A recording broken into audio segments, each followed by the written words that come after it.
தி open mic நிகழ்ச்சிக்கே உங்க எல்லாரையும் வரவேற்கிறோம். சமீப காலமா இப்போ நிறைய யங்ஸ்டர்ஸுக்கு ஹார்ட் அட்டாக் வருது. அதுவும் வருத்தத்திற்குரிய விஷயம் என்னன்னா 40 வயசுக்கு கீழேயே ஹார்ட் அட்டாக் வருது. இப்போ 2 வாரத்துக்கு முன்னாடி டாக்டர் கிராட்லின் ராய், அவர் ஒரு கார்டியாலஜிஸ்ட், ஹாஸ்பிட்டல்ல ரவுண்ட்ஸ் போயிட்டு இருக்கும்போது ஹார்ட் அட்டாக் வந்து இறந்துருக்கிறாரு.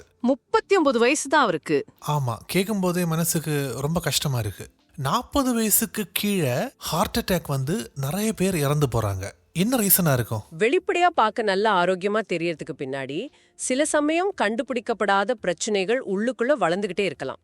உதாரணமா சொல்லணும்னா உயர் ரத்த அழுத்தம், அதாவது ஹை பிளட் பிரஷர், இல்லனா ரத்தத்துல அதிக கொழுப்பு, ஹை கொலஸ்ட்ரால்னு சொல்றோம்ல, அது சர்க்கரை நோய், டயபெட்டிஸ், சில பரம்பரை காரணங்கள் கூட இருக்கலாம். இல்லனா இதயத்துக்கு போற ரத்த குழாய்கள் இருக்கு இல்லையா, தமனிகள், அதுல அமைதியா உருவாகிற அடைப்புகள், இப்படி பல விஷயங்கள் இருக்கலாம். இதுல ஒரு சிக்கலான விஷயம் என்னன்னா, இந்த உள்ளுக்குள்ள இருக்கலாம் ஆபத்துகள் இருக்குல்ல, இது பல நேரங்கள்ல எந்த அறிகுறியும் வெளியே காட்டதில்ல, ஒரு சைலண்ட் கில்லர் மாதிரி. அதனாலதான் திடீர்னு நம்ம எதிர்பார்க்காத நேரத்துல பிரச்சனை பெருசா வெடிக்குது. இப்போ மற்ற கண்ட்ரீஸை ஒப்பிடும்போது இந்தியர்களுக்கு தான் அதிகமா ஹார்ட் அட்டாக் வருது, அப்படிதானே? ஆமா, சில ஆய்வுகள் என்ன சொல்லுதுன்னா, மத்த நாட்டு மக்களை விட நம்ம இந்தியர்களுக்கு சராசரியா ஒரு 10 வருஷம் முன்னாடியே மாரடைப்பு வர்றதுக்கான வாய்ப்பு அதிகமா இருக்கு. இது வயசானவங்களுக்கு மட்டும் வர்ற பிரச்சனைன்னு நம்ம இனிமேல் நினைக்க முடியாது. இன்னும் கவலைக்குரிய விஷயம் என்னன்னா, மாரடைப்பால ஏற்படுற மரணங்கள்ல பாதிக்கு மேல 50 வயசுக்கு கீழே இருக்கிறவங்களுக்கு தான் நடக்குது. இன்னும் சொல்லப்போனா 4 மாரடைப்புல 1 40 வயசுக்கு குறைவானவங்களுக்கு ஏற்படுதுன்னு புள்ளி விவரம் சொல்லுது. யோசிச்சு பாருங்க, இது வெறும் தனிப்பட்ட மனுஷங்களோட சோகம் இல்ல, இது நம்ம நாட்டோட எதிர்காலத்தையே பாதிக்கக்கூடிய ஒரு பெரிய சுகாதார நெருக்கடி. நிச்சயமா இந்த புள்ளி விவரங்களை கேட்கும்போது மனசுக்கு ரொம்ப கஷ்டமா இருக்கு. இப்போ இருக்கிற யங்ஸ்டர்ஸ் வந்து ஒரு செடன்டரி லைஃப் ஸ்டைல தான் விரும்புறாங்க. இதனால கூட பாதிப்புகள் இருக்கலாம் இல்லையா? நிச்சயமா பாதிக்குது. பல காரணிகள் இருக்கு. ஒன்னு வந்து நீங்க சொன்ன மாதிரி உடல் உழைப்பற்ற வாழ்க்கை முறை, செடன்ட்ரி ஹேபிட்ஸ், அதாவது ஒரே இடத்துல அதிக நேரம் உட்கார்ந்து வேலை பார்க்கறது, நடக்கிறது, ஓடுறது மாதிரி உடம்புக்கு எந்த வேலையும் கொடுக்காம இருக்கிறது, கம்ப்யூட்டர் முன்னாடியே மணிக்கணக்கா உட்கார்ந்து இருக்கிறது, சின்ன தூரத்துக்கு கூட பைக்லயோ கார்லயோ போறது, இதெல்லாம் கொஞ்சம் கொஞ்சமா நம்ம இதயத்தை பலவீனப்படுத்துது. ஆமா, உண்மைதான். அடுத்தது நம்மளோட உணவு பழக்கம். துரித உணவுகள், ஃபாஸ்ட் ஃபுட், பாக்கெட்ல வர்ற பதப்படுத்தப்பட்ட உணவுகள், ப்ராசஸ்ட் ஃபுட்ஸ், இதுல எல்லாம் அதிக உப்பு, சர்க்கரை, உடம்புக்கு கெட்ட கொழுப்புகள், இதெல்லாம் ரொம்ப அதிகமா இருக்கு. இது இரத்த குழாய்கள்ல அடைப்பை உண்டாக்கலாம், பிபியை ஏத்தலாம். ஓகே, அப்போ ஃபாஸ்ட் ஃபுட்ஸை முடிந்த அளவு தவிர்க்கிறது நல்லது. அப்புறம் இப்போ இருக்கிற பசங்களுக்கு ஸ்ட்ரெஸ் நிறைய இருக்கு. வேலைப்பளு, நிறைய காம்படிஷன், வேலை எப்போ போகுமோ அப்படிங்கிற ஒரு பயம், இதெல்லாம் கூட காரணமா இருக்கலாம் இல்லையா? கண்டிப்பா. நாள்பட்ட மன அழுத்தம், அதாவது கிரானிக் ஸ்ட்ரெஸ் ஒரு முக்கியமான காரணி. டார்கெட் முடிக்கணும், பரீட்சையில ஜெயிக்கணும்னு எப்ப பார்த்தாலும் ஒரு வித டென்ஷன்லே இருக்கிறது. இது நம்ம ஹார்மோன் அளவுகளை மாத்தி ரத்த அழுத்தத்தை அதிகரிக்கலாம். இது நேரடியா இதயத்தை பாதிக்கும். அதோட போதுமான தூக்கமின்மை, ராத்திரி சரியா தூங்கலன்னா உடம்புக்கு போதுமான ஓய்வு கிடைக்காது, அதுவும் இதயத்துக்கு கண்டிப்பா நல்லதில்ல.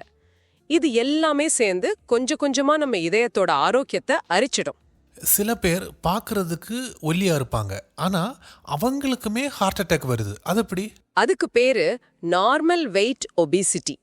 சில பேர் எடை கரெக்டா இருப்பாங்க, பார்க்க ஒல்லியா கூட தெரிவாங்க, ஆனா அவங்களோட உடம்புக்குள்ள, முக்கியமா வயிற்று பகுதியில இருக்கிற உள்ளுறுப்புகளை சுத்தி கொழுப்பு அதிகமா சேர்ந்திருக்கும்.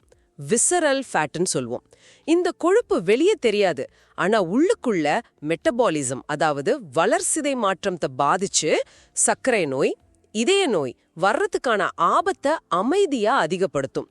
அதனால வெறும் எடை மட்டும் ஆரோக்கியத்தோட அளவுகோல் கிடையாது, உள்ள என்ன நடக்குதுன்னு பார்க்கறதும் முக்கியம். ஓகே, இப்போ டாக்டர் கிராட்லின் ராய் விஷயத்துக்கு வருவோம். அவர் ஒரு கார்டியாலஜிஸ்ட். அவருக்கு உடல் நலத்தை பற்றி நல்லா தெரியும், ஆனா அவருக்கே ஹார்ட் அட்டாக் வந்திருக்கு. இதை பற்றி என்ன நினைக்கிறீங்க? இது ஒரு முக்கியமான கேள்வி. மருத்துவர்கள், செவிலியர்கள் மாதிரி சுகாதாரத்துறையில இருக்கிறவங்களுக்கு வேலைப்பழு ரொம்ப அதிகமா இருக்கும், கடுமையான வேலைப்பழு. பல மணி நேரம் நின்னுக்கிட்டே வேலை செய்யறது, ஷிஃப்ட் முறையில வேலை பார்க்கறதுனால ஒழுங்கா சாப்பிட முடியாம போறது, தூங்க நேரம் கிடைக்காம போறது, அப்புறம் நோயாளிகளோட கஷ்டத்தை பார்க்கறது, அவசர சிகிச்சை பிரிவுகள்ல இருக்கிற அந்த பதட்டம், இதெல்லாம் சேர்ந்து அவங்களுக்கு பெரிய மன அழுத்தத்தை கொடுக்கும். தங்களுடைய சொந்த ஆரோக்கியத்தை கவனிக்க நேரம் இல்லாம போயிடலாம். இல்லனா நமக்கு என்ன ஆகிட போகுதுன்னு ஒரு அசட்டு தைரியம் இருக்கலாம். டாக்டர் ராயோட சோகம் நமக்கு உணர்த்துற பாடம் என்னன்னா, தடுப்பு நடவடிக்கைகள் எல்லாருக்கும் பொதுவானது. இதுல யாரும் விதிவிலக்கில்ல. சுய கவனிப்பு, செல்ஃப் கேருங்கிறது ரொம்ப ரொம்ப முக்கியம். இந்த ஹார்ட் அட்டாக்ல இருந்து தப்பிக்கிறதுக்கு வழியே இல்லையா?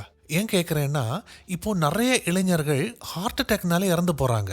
எனக்கு என்னவோ இது தவிர்க்க முடியாத நோய் அப்படின்னு தோணுது. இல்ல அப்படி இல்ல. இவ்வளவு கவலைக்குரிய விஷயங்களை பேசினாலும் இதுல ஒரு நம்பிக்கை கீற்றும் இருக்கு.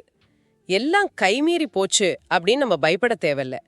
நம்ம வாழ்க்கை முறையில சில எளிய ஆனா உறுதியான மாற்றங்களை கொண்டு வர்றது மூலமா நம்மையும் நம்ம இளைஞர்களையும் இந்த மாதிரி திடீர் பாதிப்புகள்ல இருந்து நிச்சயமா பாதுகாக்க முடியும்.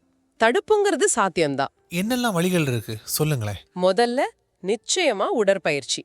ஆனா இங்க நான் சொல்றது ஜிம்முக்கு போய் பயங்கரமா வெயிட் தூக்கி உடம்ப வறுத்துக்கிற பயிற்சி இல்ல. வழக்கமான மிதமான உடற்பயிற்சி, ரெகுலர் மாடரேட் எக்ஸசைஸ்.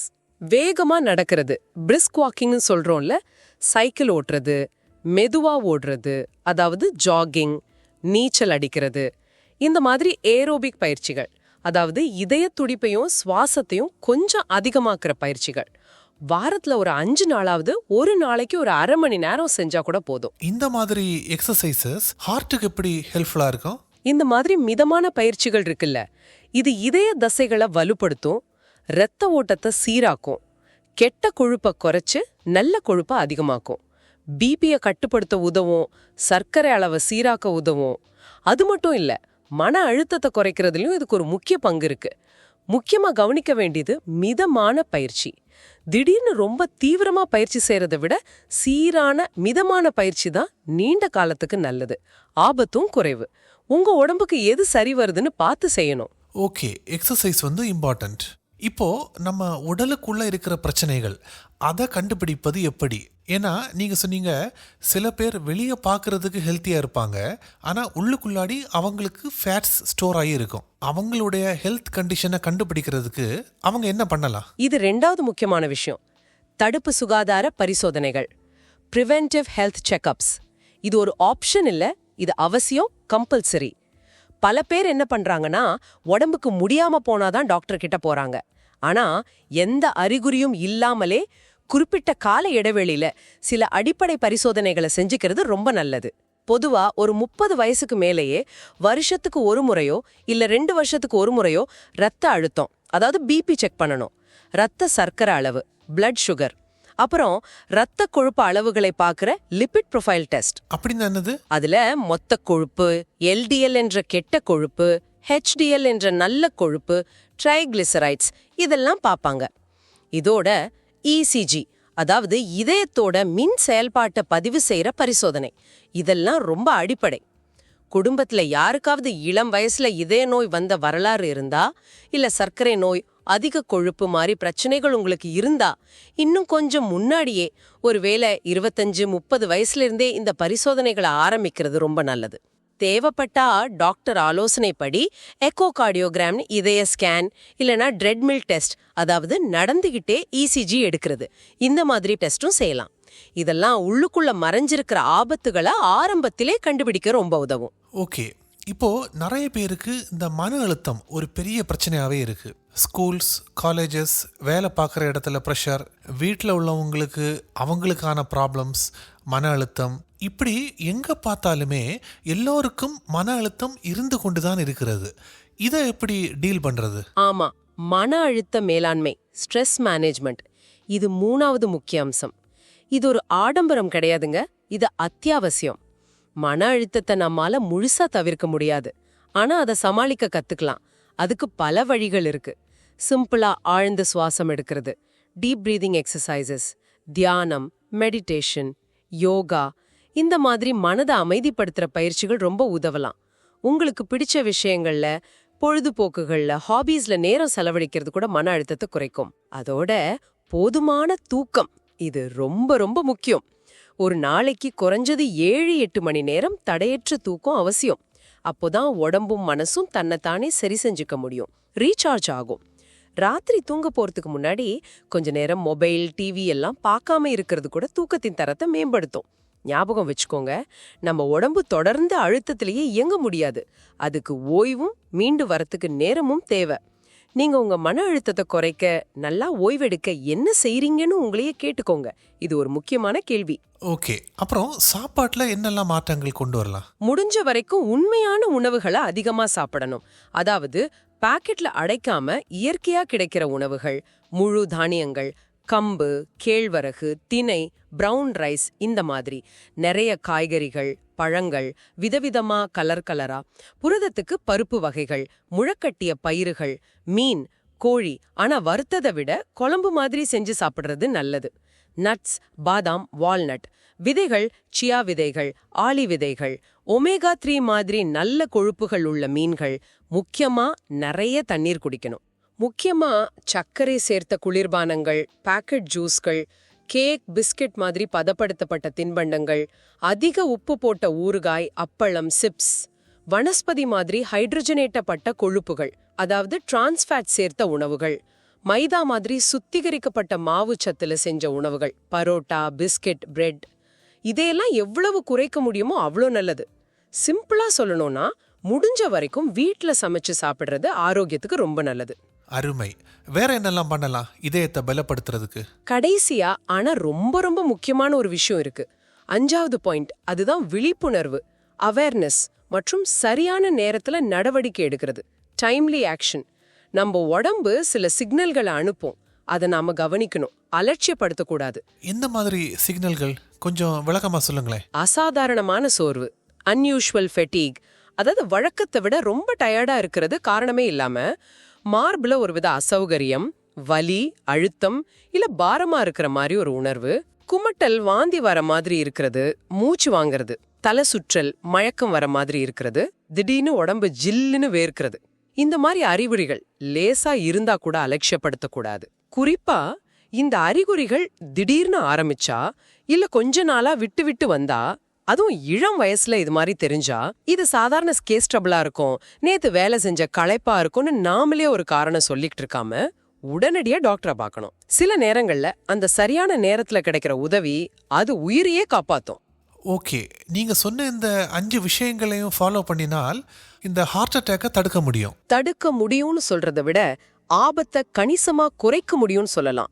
ஏன்னா 100% கேரண்டி எதுக்குமே இல்ல. ஆனா இந்த தடுப்பு நடவடிக்கைகளை நாம தொடர்ந்து கடைபிடிக்கும் போது நம்ம இதயத்தை பாதுகாத்துக்கிறதுக்கான வாய்ப்புகள் மிக மிக அதிகம். இறுதியா ஒன்னு சொல்ல விரும்புறேன். நம்ம வாழ்க்கையோட கடைசி துடிப்பு, அது கவனக்குறைவால நாம இழந்த ஒரு துடிப்பா இல்லாம, விழிப்புணர்வோட, அக்கறையோட, ஆரோக்கியமா வாழ்ந்த ஒரு வாழ்க்கையோட நிறைவான துடிப்பா இருக்கட்டும்.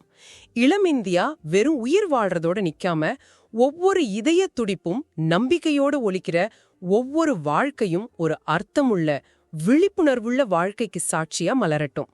இப்போ உங்களுக்கான ஒரு கேள்வி. உங்க இதய ஆரோக்கியத்தை பாதுகாக்க இன்னையிலிருந்து நீங்க என்ன ஒரு சின்ன ஆனா உறுதியான மாற்றத்தை செய்ய போறீங்க? யோசிங்க. இந்த டிஸ்கஷன் எல்லோருக்குமே யூஸ்ஃபுல்லா இருந்திருக்கும்னு நம்புறோம். நீங்க கேட்ட இந்த அலசல் பத்தி உங்க கருத்துக்களையும் ஃபீட்பேக்கையும் theopenmicpodcasts@gmail.com என்ற முகவரிக்கு அனுப்புங்க. மீண்டும் சந்திப்போம். நன்றி. நன்றி.